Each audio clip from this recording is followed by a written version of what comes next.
Hello there. Welcome to episode 6 of the Knit Next Door podcast. It is Tuesday the 11th of September and you are joining me and my little boy Ezra in our home in Mansfield in Nottinghamshire in the UK. It's a fairly grey day outside. He's literally just about to go off for his nap, but I thought I'd get him to say hi before he went to bed. You're going to say goodbye to everybody? Say bye-bye. Bye. Give everyone a wave. You got a wave? Okay, so yeah, I'll just go pop him into bed and I will be back in a moment. I've also got Layla sat next to me as well. Here she is. Say hi. Say hi. Hello. No. Okay. Hello there, my name's Angela and you are joining me for episode 6 of the Knitter Next Door podcast. You are joining me in my home, which is in Mansfield in Nottinghamshire, and I live here with my husband Richard, my 2 sons Aidan and Ezra, and my 2 naughty Bengal cats called Lily and Teddy, and a staffy called Layla, who we rescued round about 7.5 years ago. She's now fast asleep in the window. I'll just show you where they are right now. So that's Lily on the rocking chair and Layla down there in her bed. Not sure where Teddy is at the moment, but yeah, Ezzy's gone off to sleep and Aidan's still at school and Richard's at work. So that's everybody. I said before, it's Tuesday the 11th of September, 2018 that is, and yeah, welcome back to anyone who is a returning viewer. Thank you for bearing with me over the last few weeks. I've been on holiday and stuff, so it's taken me a few weeks to get ready to podcast again. If this is your first time watching the podcast, well, hi there and welcome. It's pretty much about knitting, as the name probably suggests, but from time to time I do include other fibery crafts. There's been some sewing and crochet and rug hooking and all sorts of bits and pieces, so hopefully you'll find something that interests you. So then, finished objects. I've got several finished objects for you today and a few works in progress as well. I've been away for quite a few weeks, so really it's given me quite an opportunity to get on with some knitting. So the first finished object then is this one here. This is a top by Joji Knits in Paris. She released a collection of designs over the summer that I really loved, called the Summer Cocktail Collection. So thanks, Bernard. So in there was a halter neck top, this little crop t-shirt, and there's also a dress. So yeah, this one has followed me around my holidays the entire time. It's pretty much the only thing I got knitted whilst I was out there because I was too busy enjoying my holiday. But it has seen some knitting in some various hashtag places you can knit. So if you want to have a look on Instagram, you can see all the various different places that I could have been spotted in California knitting on this thing. Anyway, right, enough about that and more about the top itself. It was knitted top down, 2 different yarns. This top one here, this is Louisa Harding Petura yarn in the colourway Monet. You can see it's a twisted rib where it's cast on. It's a German twisted cast on, twisted rib, and then it moves into sort of a fairly basic raglan construction, although you've got these sort of yarn overs here down the raglan. I'll show you the back. You can see, hopefully, it's the same thing on the back here. And then, yeah, you use the contrasting yarn again just to pick up the detail on the hem of the sleeves and on the hem of the top itself here. The mohair bit is a drops yarn that I picked up. Again, I had it in my stash. I think I got this from Wool Warehouse, which is an online shop in the UK. Kid silk, it is kid mohair, 75% and 25% silk, and this is, I think, more of a lace weight. So this one, yeah, 25 grams is 210 meters, so this is a lace weight. But yeah, I really like how this knitted up. The neckline and the hems on the sleeves and on the body are made from Petura by Louisa Harding. So this is what it looks like in the ball itself. This particular colourway is called Monet. They're all named after artists every single one of the different colourways in this particular yarn, and I think this comes in a couple of different weights as well. This one is the fingering weight, but I think there's also like a Picturissimo or something like that, which is a different weight. I think it's heavier, that one. But anyway, I've not used that. This one, I would definitely recommend the yarn. It's really, really soft and squishy, and it's given really quite a nice stitch definition as well on there. I'll be definitely interested to see how this knits up for a bigger piece. Bought it originally for a shawl, but I've knitted so many shawls that I don't think really I'm up for that at the moment. So I just wanted to find something else to use it.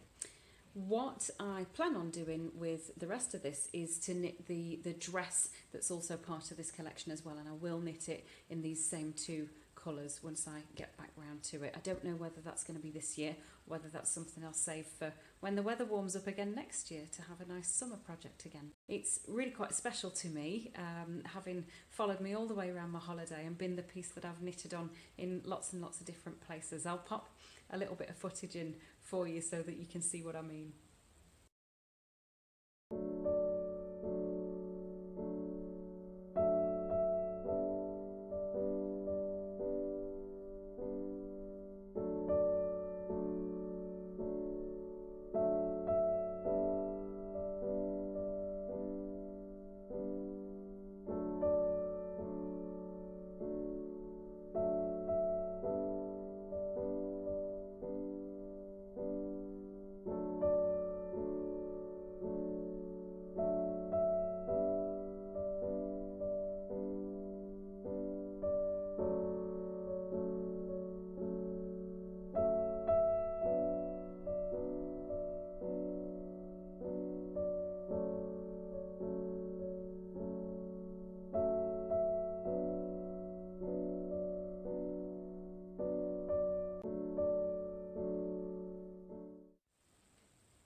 So I really enjoyed the knit. I didn't particularly veer from the pattern, other than I just made it a shade longer than she actually calls for. I can't remember what the measurement was that you had to achieve from the underarm to the bottom hem, but I know I stuck on like an extra inch or so, and even at that it has come out very, very short crop indeed. But I mean, it's intended to be.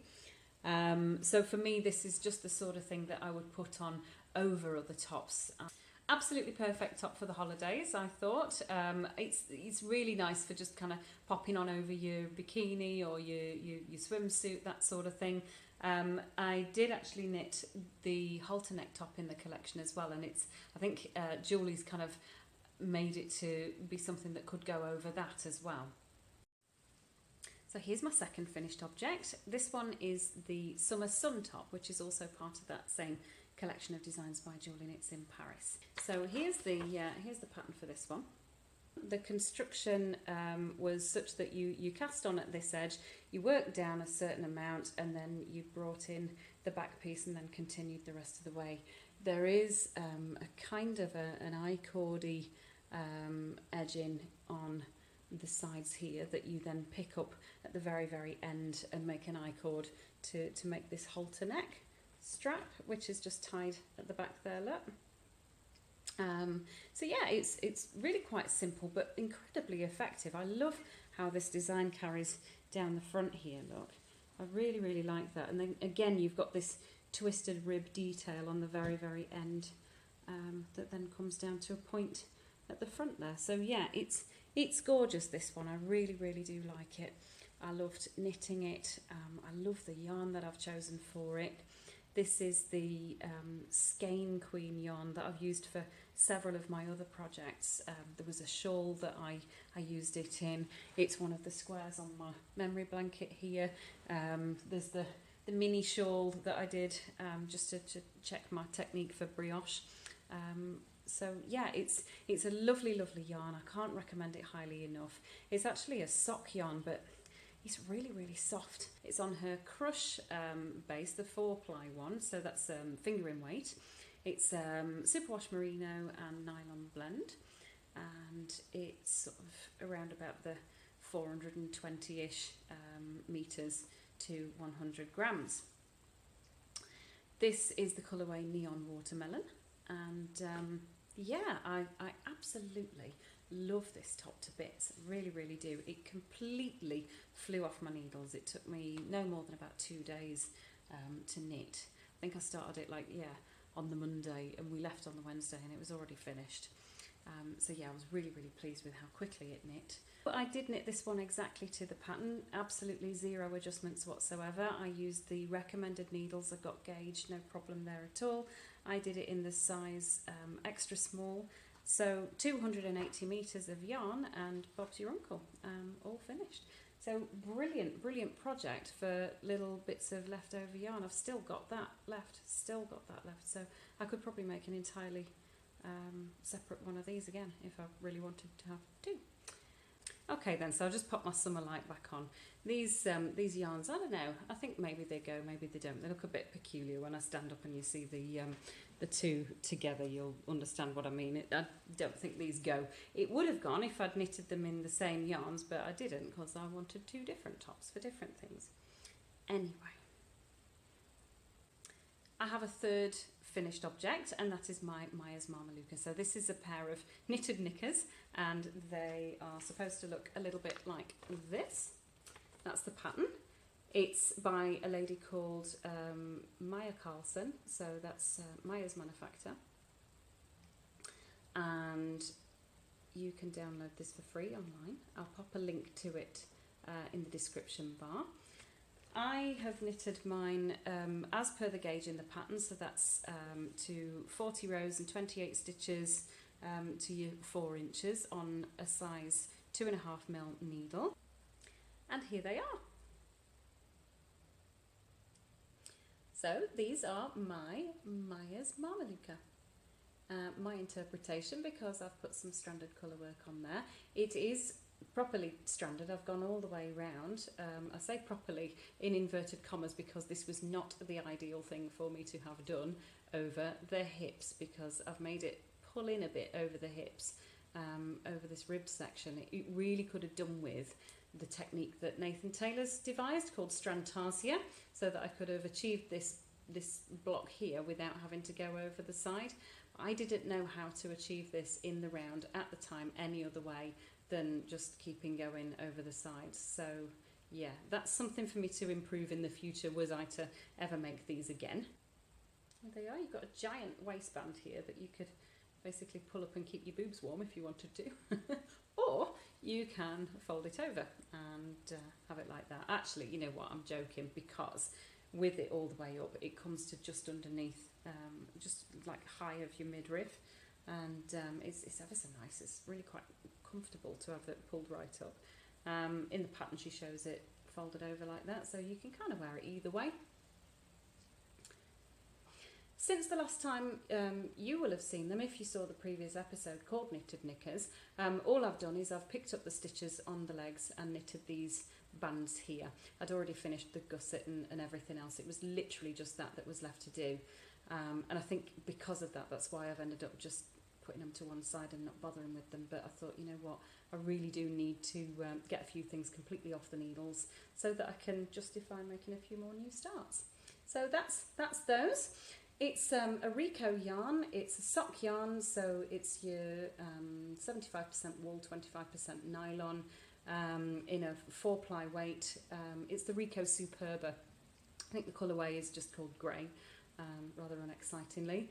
The colour work is made out of Jameson's of Shetland, their Spindrift, which actually on reflection probably wasn't the most intelligent of choices, because of course that's not a superwash yarn.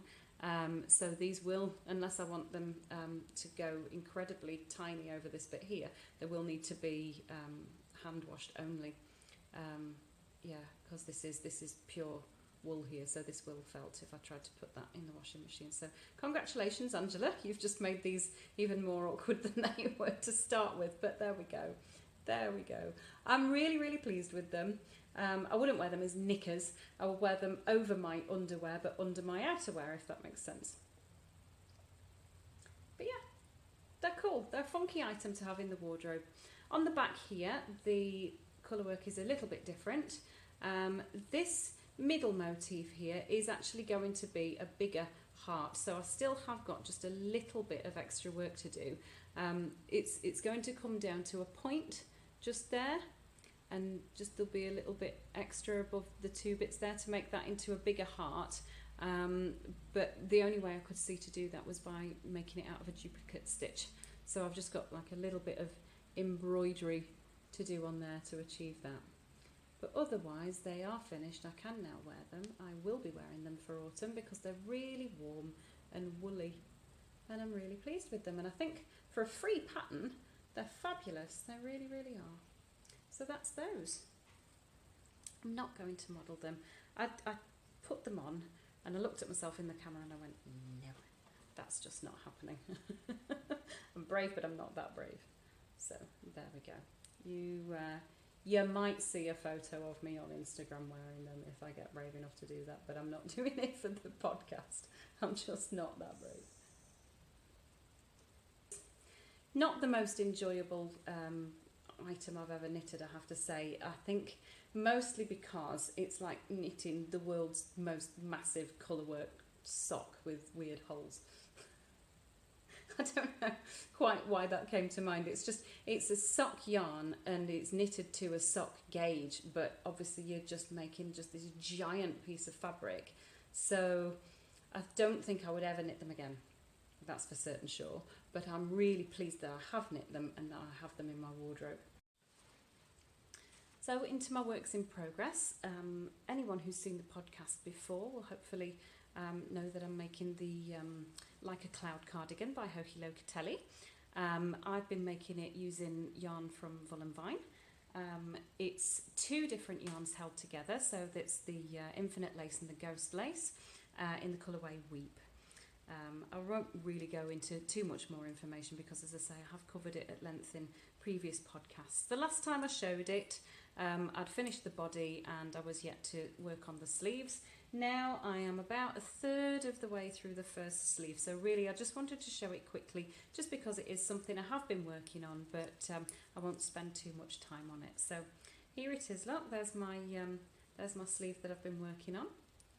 Now I'm doing the sleeves magic loop. Now I don't normally like doing magic loop, I have to say. It's not a technique that I particularly have enjoyed in the past because of all the faffing around, and also because when I've tried to do this before, what I've ended up with, when you pull the needle out, the back needle out to come and work in the front, I end up getting this stitch that's left behind here, leaving like almost a bit of a ridge in there. What I've found with this project, because the circumference is a bit bigger, or I don't know, maybe that's not real, maybe that's just in my head, but it seems to me that that's the case. What I've been doing to do my magic loop is, instead of pulling the back needle out altogether, I've been leaving it in, so that when I go onto my front set of stitches, I can just have these stitches still here. So when I take that stitch off, it's not being affected by this being on a cable. Am I making that clear? I don't know whether I am or not. I might actually have to try and film this separately, but normally with magic loop what you do is you have your two stitches, your front and your back or whatever, your two sets of stitches on your needles like this with the cable out the back, and then you pull this needle out altogether so that you can then put it in here and work there. But what I find is, until you've got a stitch on this needle, that you're just kind of floating in mid-air as far as the tension of the stitch behind it, which then makes me end up pulling this one either too tight or leaving it too loose, so I end up with either a ladder or a ridge, and I've never really been very happy with how I have been doing that. So what I've found with this, and I don't know why it's any different to what I've tried to do in the past, but is that I can leave those stitches on there. There's enough leeway because the diameter is such that, the circumference is such that not all of these stitches are on the needle, that some of them are already on this thread here. I can leave some stitches here, and there's enough give to be able to start working into that stitch there without having to have this on the cable, so I can just go straight into that next stitch and not worry about it losing its correct tension. Let me know if that made sense or didn't make sense, but anyway, upshot being, I'm magic looping. I'm happier with magic loop in this instance because it's on you know, quite a wide circumference. What my normal default would be to go onto a 9-inch circular, but I do find that those are uncomfortable in my hands because I don't have something to sort of hold on to properly here, and I can feel that my hands cramp up a little bit with the tiny circulars. So yeah, I've been a lot happier with this magic loop than I have with any other magic loop I've done in the past.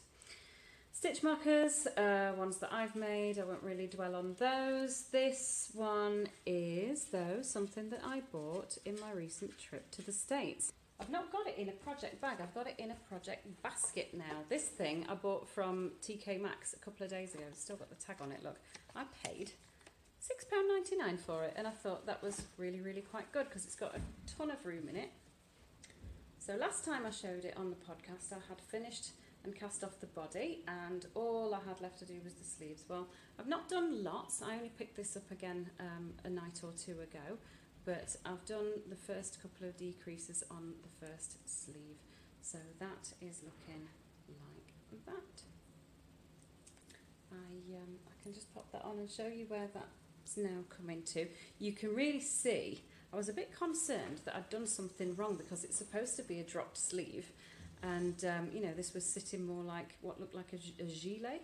But yeah, now I've put the sleeve actually onto it, you can see how that's now pulling that down and over the shoulder and achieving that dropped sleeve look. So I'm really, really pleased now to say that that's looking right. I will hopefully get this one finished for the next podcast. I wish you could feel this. It's the softest, squishiest, most gorgeous thing. I can't wait to actually have it finished. I really need to pull my finger out and get on with it.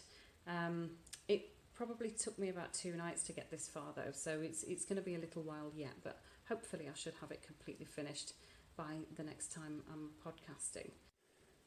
One other thing that I wanted to mention that I forgot about before, so hence the change in the lighting profile, was the needles that I am using for the sleeve on this cardigan. Now, I'm using higher sharps, which are not really my usual choice. I've got a couple of sets of them. I have them in shorter and longer length needles. They're an interchangeable set. But yeah, my go-tos are usually the Chowgu, the red lace ones, the interchangeable set. And I have to say, these are not my favourite at all. I've seen lots and lots of people talk about how wonderful these needles are, and I can see why. They're great, they've got a lovely sharp point, but for me, the way that I knit, these are hurting. They're really, really hurting me. I need to find, if I'm going to use these longer term, a different way of knitting, because what happens is, whilst I'm actually knitting, I tend to sort of graze to achieve the looping the yarn round. I graze the tip of that across my finger, and over a period of time it's really getting sore. The other thing that I have to sort of remind myself not to do is poking the end to push the stitches up the needle. I've poked straight through my finger and it really, really, really hurts. So yeah, these Chowgu sharps, that's a completely different thing that doesn't exist yet, but it might. Higher sharps, they're a health hazard for me. I'm really struggling to knit with these. Yeah, they're just a little bit too pointy. I've not had the same problem with my Chowgus at all. So these, yeah, danger. Angie B's and sharp objects don't mix, apparently. I've not done any more on my memory blanket, so that's just sitting there behind me looking exactly the same as it did last time. What I have worked some more on though is my shawl by Stephen West. I've got that down here.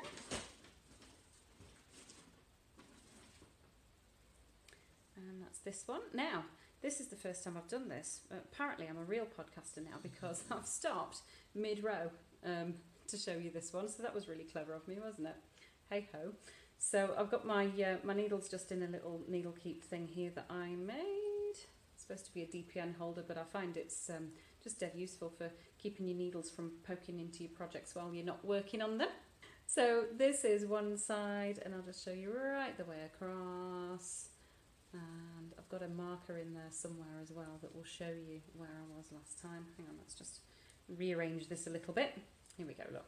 Okay, so this is one of the side panels, garter section. This is the central panel, Art Deco styly.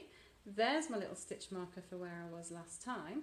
So it doesn't really look like I've made a huge amount of progress. It's something like 20 rows, but each one of those rows is getting progressively longer and longer and longer. There's quite a bit of detail in these panels, so it's a good job. There's plenty of garter either side, just to, you know, give you that bit where you can still do other things whilst you're knitting it. I found I have to be dead careful with this.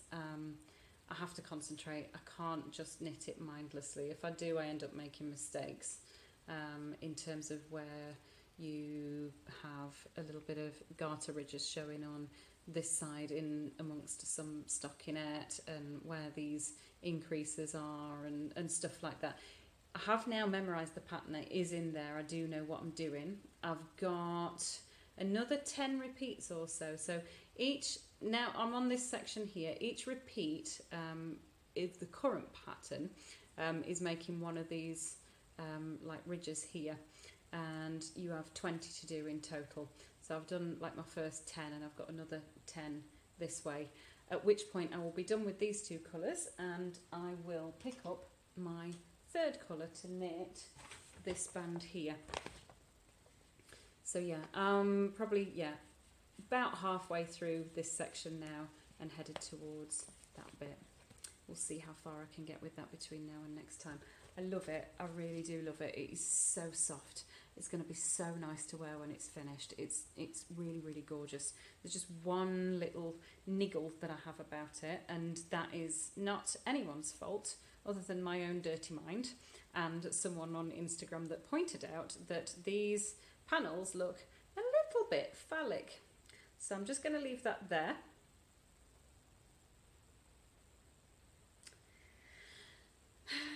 But yeah, anyway, apart from that, it's lovely. I really do like it, but it's got that once seen, it can't be unseen thing about it. But yeah, anyway, I do like it. I've not made any progress on my other WestKnits, the other instalment of the yarn along, so that was the Meshy twist shawl. Again, it's something I've shown in other episodes, so I won't go getting that out to show you particularly. I'll show you the finished item and what that's going to look like. So that's the Meshy twist, and yeah, I've done a little piddly bit sort of up here somewhere, so I've not picked this one up either. I have one more work in progress. This one's also by Joji Knits in Paris. On a bit of a Joji Knits in Paris kick this week, I think. This one was the top that she designed for the Knits YAL collective. So here it is. That's what it's going to look like. This is the yarn then. And this was dyed by the lovely Hannah from Hey J Yarns, and now the Hey J podcast as well. And yeah, so this is her Knits YAL collective yarn, which was the if I want exposure, I'll get my tits out, but I'd rather have a big squishy hug. And I think it's gorgeous and sparkly. It's a sock yarn. This is silver stellina in there with the usual superwash merino and nylon. It's 75% superwash merino, 20% nylon and 5% silver stellina. So, bear with me. Here it is. I'm holding up the two panels together. This is one sleeve and this is the other one. I've got them joined together on the needle here because I'm about to start kitchenering them together along this provisional cast on edge here. But yeah, you can see that has produced a really, really funky effect on both. Slightly different on both, but actually similar enough that you can see that they're a pair. They were knitted with the skeins being alternated, exactly as you would expect to do with this kind of yarn. You can see all the different colours coming out nicely there. Ooh, the light profile keeps changing, but yeah, we've got this lovely fuchsia pink, bits of dark purple, sparkly bits, slightly grey bits, orange, neon yellow. It's just beautiful. And this weird sort of tigery, stripy effect that it's sort of pulled into is just lovely. I really, really like it. I really think it suits this top as well. It's, you know, when Julie designed this, she designed it to showcase these yarns, and I think, yeah, it absolutely does that. How fun is that? How fun. So it's cast on at this side, you knit it flat for a while, and then you join and you knit the rest in the round from, where are we? There's my flat bit, and there's where it goes into the round. You can see actually the way that knitting it in the round as opposed to in the flat, even though I'm alternating the skeins, kind of adjusts the pattern that you're getting from the yarn. But yeah, I think it's really fun and funky, and I love it. Okay, so that's that. So you cast off here, and then these two are going to be these two are going to be joined together there, down that edge. I've picked up more stitches than were actually recommended in the pattern. She does say in the pattern, if you want to close that neckline a little bit, do just pick up more stitches. So I've picked up, I think, about an extra 10 on each side, something like that, to Kitchener together, just to bring the neckline to sort of here rather than right down. So then once I've done that, I've got to pick up and do the neckline, and then you've got an entirely separate section that you knit around the base to bring the whole thing together. So still a bit of work to do on here, but not a horrendous amount. So let me show you then. This is the yarn that I've got left. I've got two about the same size as this. So I think probably I'm about halfway through these skeins. I think I've probably about 100 grams there altogether. So there's definitely plenty left to finish this off. Yeah, so I think perhaps another week or so I ought to be able to get this finished. It's one of those ones though, because I can't see myself wearing it now in the immediate future, that I might end up just popping it away for a little bit, like I did with my Leica Cloud, and then pick that up again another time. Another work in progress that I've got is my little hooking kit. I have shown this in previous episodes, and it's this look. It's going to create a little cushion. It's something I bought at Yarndale a few years ago. The company is Hooked by Design, as you can see. It's just these strands of yarn. Let me get one out to show you. It's a carpet yarn, so it's quite a scratchy yarn, and these are pulled through some fabric by means of what looks like a little crochet hook, and what it comes out like is something like this. This is where I've got to now. Last time I showed it, I'd finished the heart. I'd done probably, I don't know, 2/3 of this square. And yeah, so since then I've finished the square off and I've started doing these little motifs here. You can see I've got an absolute ton to do. I don't plan on showing this every time, but I just thought it was different enough this time just to give you an idea of where I was with it. And it's something else I've done. So there you go, that's that one. There's another thing that I've made in the last week or so that kind of, I guess it counts. It's not yarn related, but it's crafting. So that was the cake for my little boy's birthday. I don't really want to dwell on it at all, but I just took a couple of little shots of it whilst I was making it. He's had a Thomas the Tank Engine cake. It's a design that I'd seen online that I've just kind of recreated. Basically, it's all made from fondant. I bought the materials kind of ready-made, so the fondant, I've not mixed it up myself or anything like that, but I did cut all the shapes out, baked the cake, I iced the cake, I did all of that. So yeah, there we go. I'm going to pop that in here.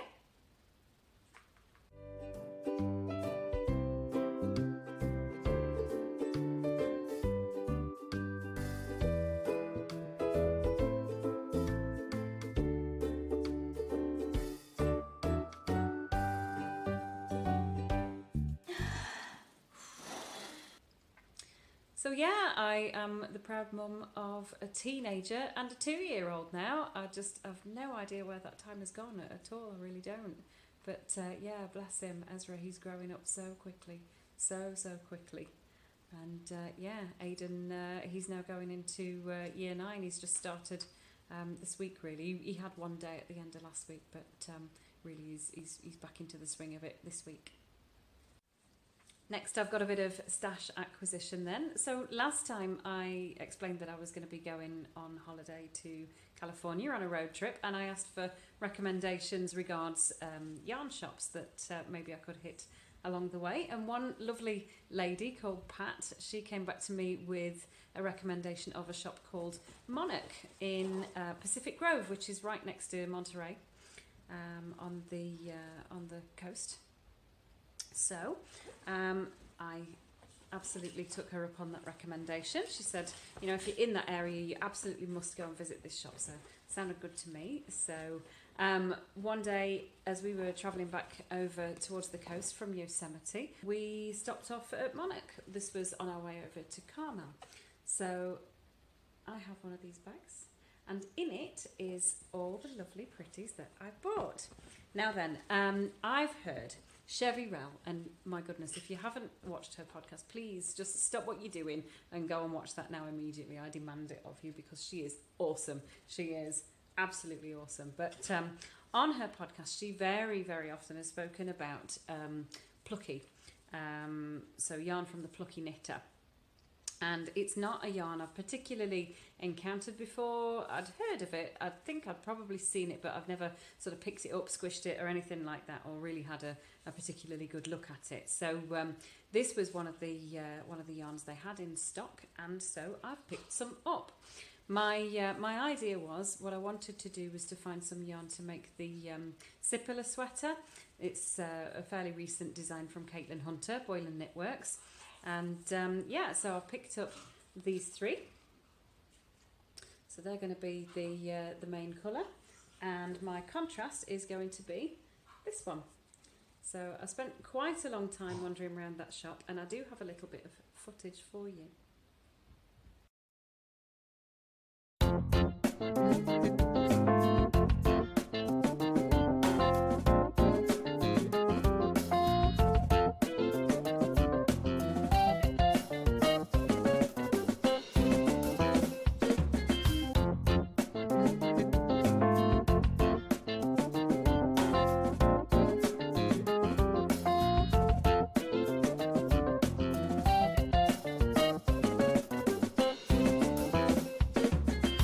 Ladies in the shop was absolutely wonderful. They were really super helpful. There was one lady in particular, Heather her name was. She's actually in the little clip that I posted. She's the one at the till serving my husband. And yeah, she sort of helped me around the shop and pointed out some of the things that they'd got in that were particularly new. So because of her, I bought these. These are some little snips from a company called Seki.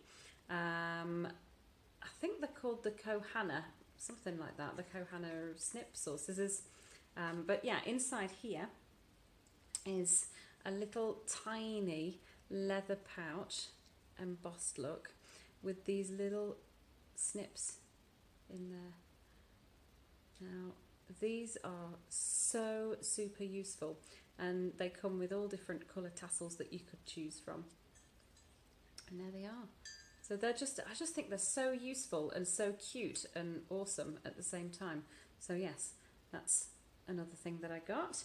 I showed you the stitch marker that's acting as my beginning of round marker on my Like a Cloud cardigan, but I'll just pick that up and show you again. So that's this one here. It was my husband that spotted this actually.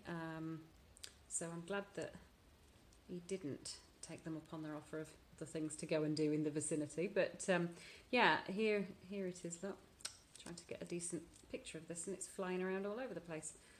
There we go. Is it going to focus? There we go, look. So that's my little Monarch stitch marker to remind me of my trip. And the other thing I got was, it's here somewhere. Found it. So this is the other thing I got. Again, it's marked with the Monarch logo on the front there, and that's their website. They do have an online shop, so I do definitely suggest that you go check them out. They've got all manner of everything that you can possibly imagine. Beautiful, beautiful place.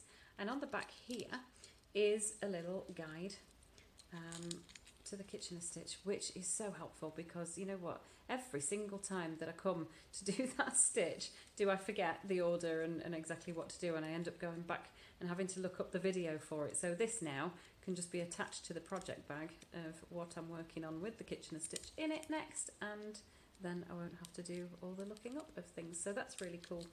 Really liked that. It was another thing that that Heather pointed out to me, which I thought was cool. So there's just one other thing that I bought from Monarch, and that was a gift for my mum. I've mentioned my mum before, and you've seen her in some of the clips at the beginning and end of some of my episodes. My mum is the original knitter next door. She lives just through that wall there, next door to me. And yeah, I bought a little knitting gift while I was there. It's a little set that makes like a wash mitt and stuff. Now I've already given it to her, so what I did was I took a little bit of video of it before I gave it to her, so I'll insert that here. And here's a little gift that I got for my mum.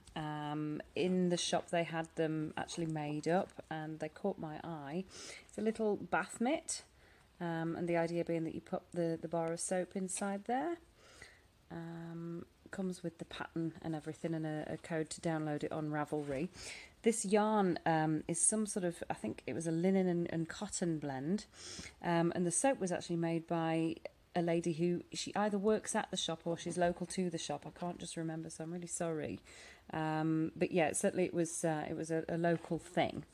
So I just thought how lovely that was, and I know my mum loves knitting this sort of thing, so that's for her. She'll have it by the time you are watching this, so I'm not spoiling any surprises. So definitely, if you're in the area and you have the availability, the facility to be able to go and see them at Monarch, absolutely do so. It is just such a wonderful shop. I really, really enjoyed it, and thank you to the ladies in there for being so kind and for helping me.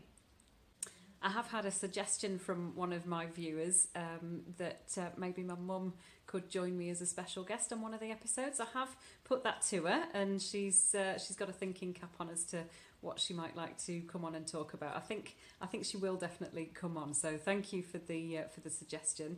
But I think my mum's just kind of plucking up the courage at the moment, and yeah, just having a good old think about what she might like to talk about. So forthcoming knitting then, what I'll be working on, I've pretty much given it away, I think, really, with the old stash enhancement. I'm looking at the Sipila sweater, I think, to be my next big cast on. I've got lots and lots of stuff to finish there before then, and I don't really think I want to cast on anything new in between times.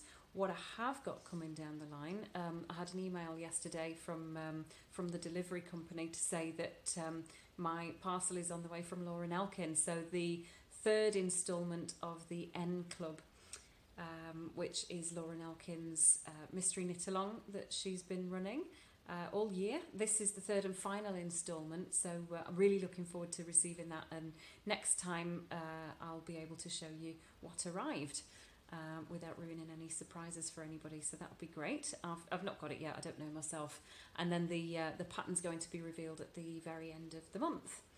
After that, what's coming up this weekend? Oh, this is quite exciting actually. I'm off to a knitting retreat with my mother-in-law. We're off to Ireland, to County Mayo, and it's the Atlantic Knitscape.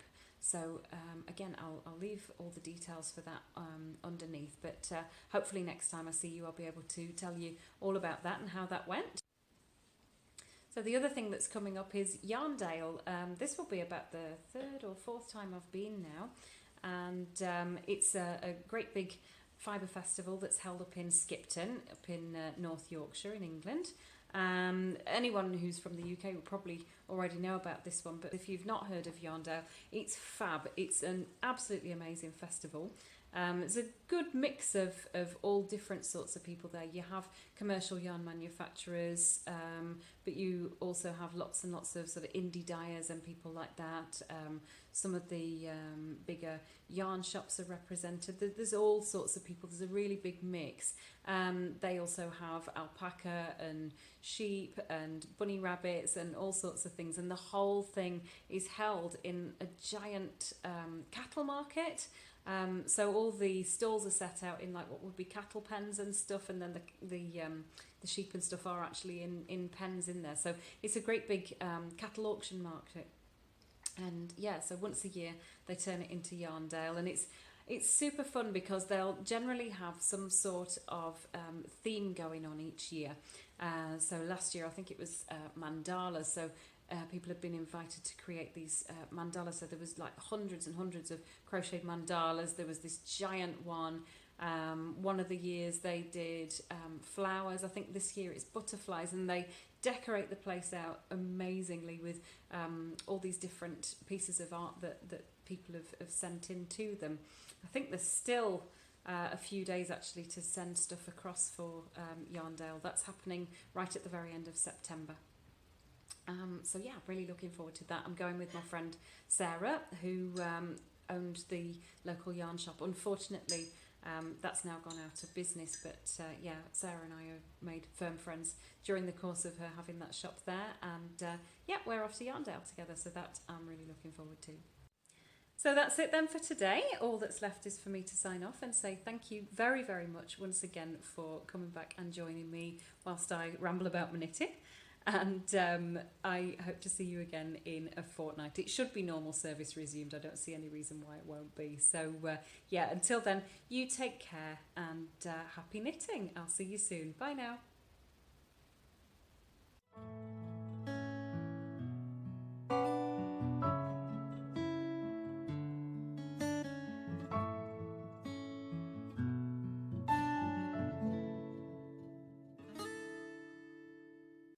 These leg bands, leg waistbands, leg hems.